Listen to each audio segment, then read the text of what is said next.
Porket may kasama kong iba tapos hindi kita pinansin, sasabihin mo agad na plastic ako sa'yo? Bakit? Totoo naman ah. Sinasamahan mo lang ako kasi wala kang choice. Kasi ako lang yung available. No, di ba mag-best friend sila? Bakit sila pa yung magkaaway ngayon?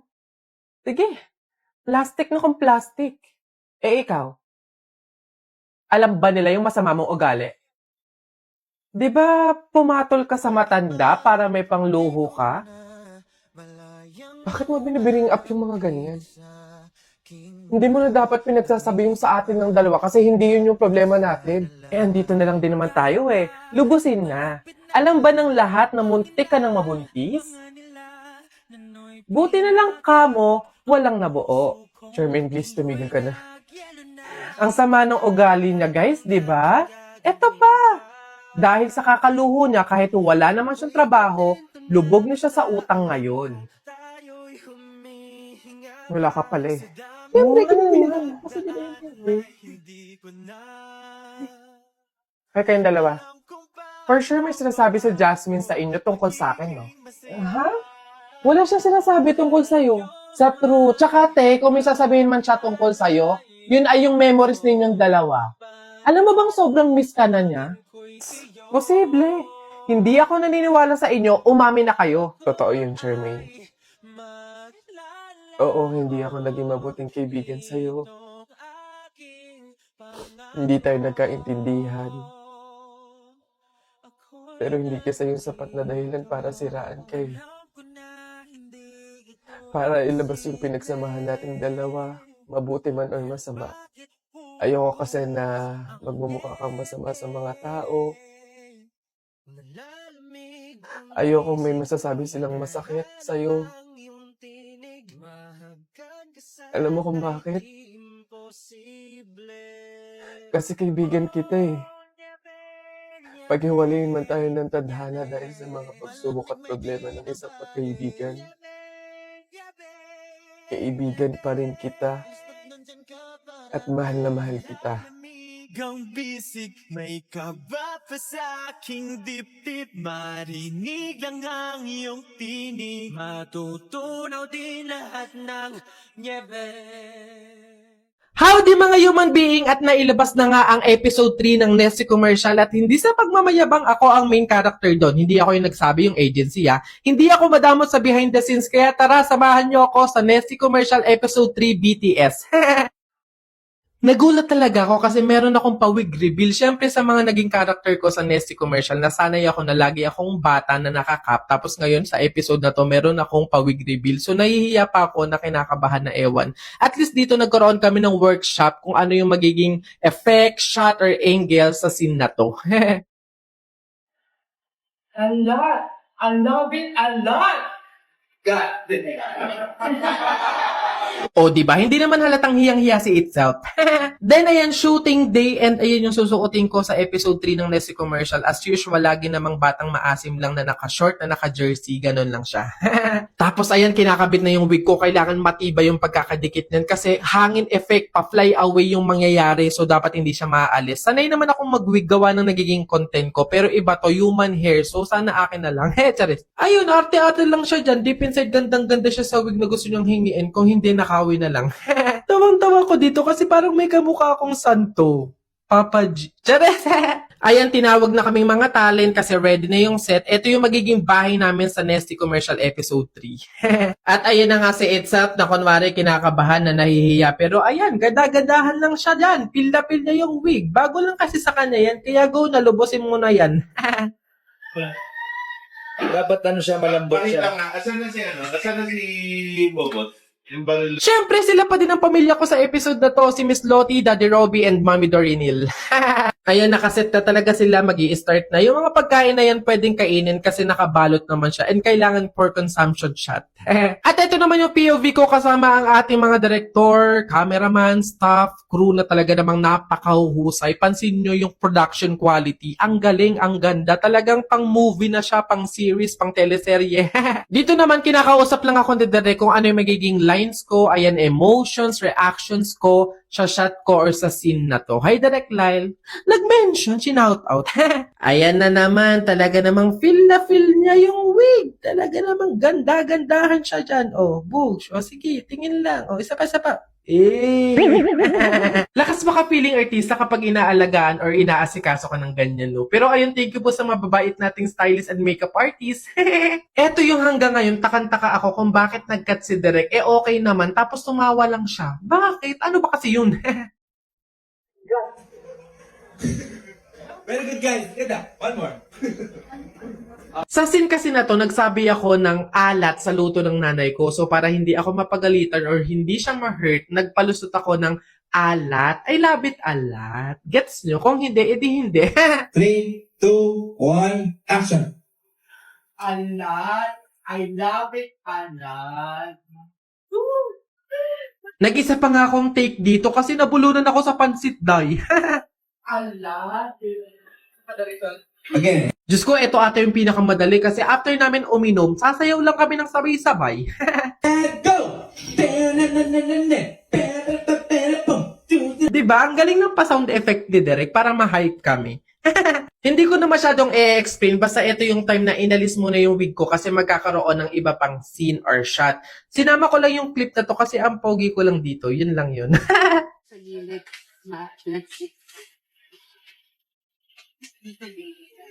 After ilang scenes or shots, lunchtime, break time, harutan, kwentuhan, pahinga, yun lang yun. And back to work. Ito yung another scene na sinasabi ko sa inyo, yung walang wig na version kung saan sasabihin ko na yung alat, tapos magugulat ako, kukuha ng nesty, cut. Yun lang yun, di ko na para i-explain pa, masyado na kayong binibaby. Ayan, so ginabi na kami ulit as usual. Okay lang naman yun. Talaga namang expected na gagabihin talaga sa mga ganitong shoot. Nice, mag-explain na naman ako. So, eto yung scene or yung shot, naiinom na ako ng nesty. Parang refreshing shot ganun. Nakapokus siya sa buong mukha ko at sa lalamunan ko. Basta yung pinopokus niya is yung pag-inom ko ng nesty, yun lang yun. Go! Lago. Taas. Day, awa na lang, nalasing ako that time talaga. 15 baso ata ng Nessie yung nainom ko. Pumutok na lang yung pantog. yan. Kinabit na uli yung wig ko kasi eto na yung pa-fly away, yung pahangin effect after kong uminom ng Nesty. POV, yung tinatalian ka ng nanay mo pag tanghaling tapat. Charesa. Parang may napapansin ako dito. Parang pwede siyang mag-shampoo commercial. Baka naman. O, ito na yung pinost ko nung nakaraan. Kung napanood nyo, ang dami talagang views nun. And literal kasi na behind the scene na ang dami mong tatandaan, mga emotions, reactions, lines. Kahit sabay-sabay siya talaga sa isang shot lang, nakaka-proud kasi kinaya ko. Action.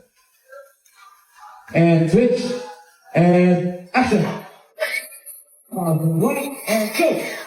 A lot. I love it a lot. Flip. Yun. Got And that's a wrap! Nakakapagod pero masaya po ang commercial. Madami kang may explore, may experience at makakatrabaho. Sana na-entertain kayo sa short vlog na to, sa behind the scenes na to. More TV commercial to us. Don't forget to watch my other video content and follow my other social media account. Send and receive good vibes! Nay, pwede pa akong bumili ng ice cream? Anak, wala pa tayong budget para dyan. Baka kapusin tayo sa pambili ng ulam at bigas. Grabe, no? Pag-aalalahanin mo, ang hirap pala talaga ng buhay nyo noon. Tipong ice cream, wala kang pera pambili. Pero ngayong lumaki ka na, talagang masasabi mo, kaya ko nang bumili ng ice cream kahit ilan pa yan. Nag-crave tuloy ako sa ice cream. Bibili nga ako. Ate, pabili nga po ng ice cream, yung crispy balls po nila. Perfect talaga to ngayong tag-init, no? Ay, oo nga pala, alam nyo ba na may pa-promo ang ice? Ito ang surprise stick. Bibili lang kayo ng ice crispy balls or ng ice double chocolate crispy sa kahit saang sari-sari stores, partner stores. Once na nakabili na kayo, tignan nyo yung stick. Kung may words na nakalagay na chocolate stick, ay makakatanggap kayo ng free ice chocolate stick. Check natin kung nanalo tayo. Bago ko tignan kung nanalo ba ako ng isa pang libreng ice cream, papakita ko muna at ipaparinig sa inyo kung gaano nga ba ka-crispy itong ice crispy balls. Pakinggan nyo ha, sobrang crispy.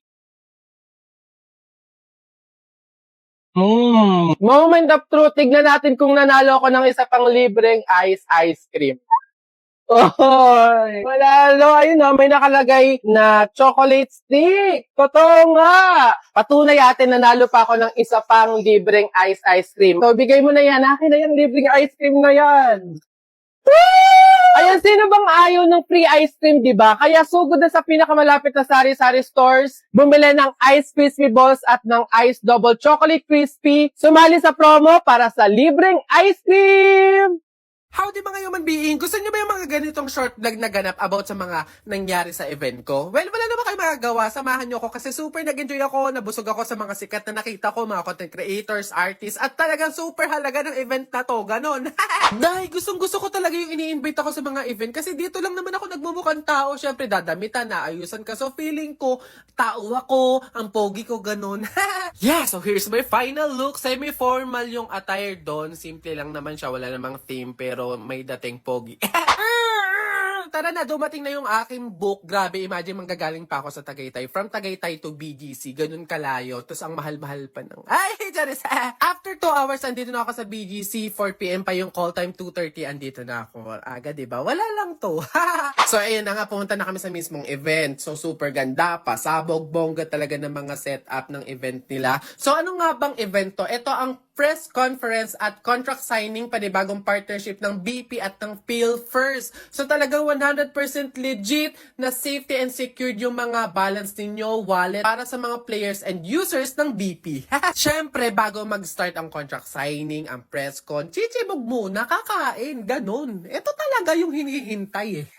So, nag-start na yung press con. May mga people na magtatanong kina Sir Jasper, kina Mr. Eusebio Tanco, kung ano yung plan nila, yung mangyayari, yung benefit ng partnership na to. Well, like what I said, malaking bagay talaga tong partnership na to kasi assurance to, peace of mind to sa mga online gaming players ng BP, AP at ng GZ na protected, safe and secured yung kanilang balances and wallet. DigiPlus reach out and look for an insurance company that will provide the added protection to its players. At dahil nabigyan tayo ng assurance, ng peace of mind, tapos na yung event. So ayun, mayroon pa tayong natanggap na giveaway from DG Plus. Thank you so much! Send and receive good vibes. Thank you sa mga nanonood. Don't forget to watch my other video content. Follow my other social media accounts. Bye-bye!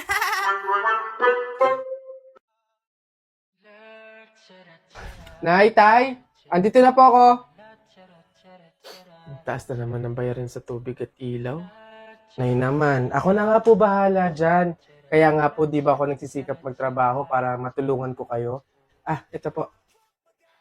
Ayan, pambayad niyo po. Dito na ako. Oh, anak, saan ka galing? Ano yung dala mo, anak?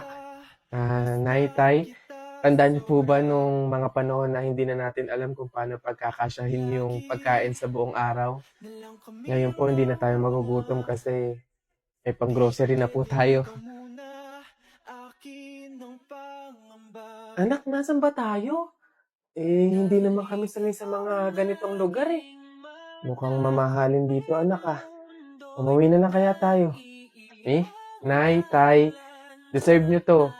Hayaan nyo pong maipananas ko sa inyo yung mga ganitong bagay at makabawi ako sa walang sawang pagmamahal, pagkalinga at pag-aaruga nyo po sa akin simula noon. Hindi naman po ako makakapunta sa ganitong posisyon kung hindi po dahil sa inyo eh. Salamat po.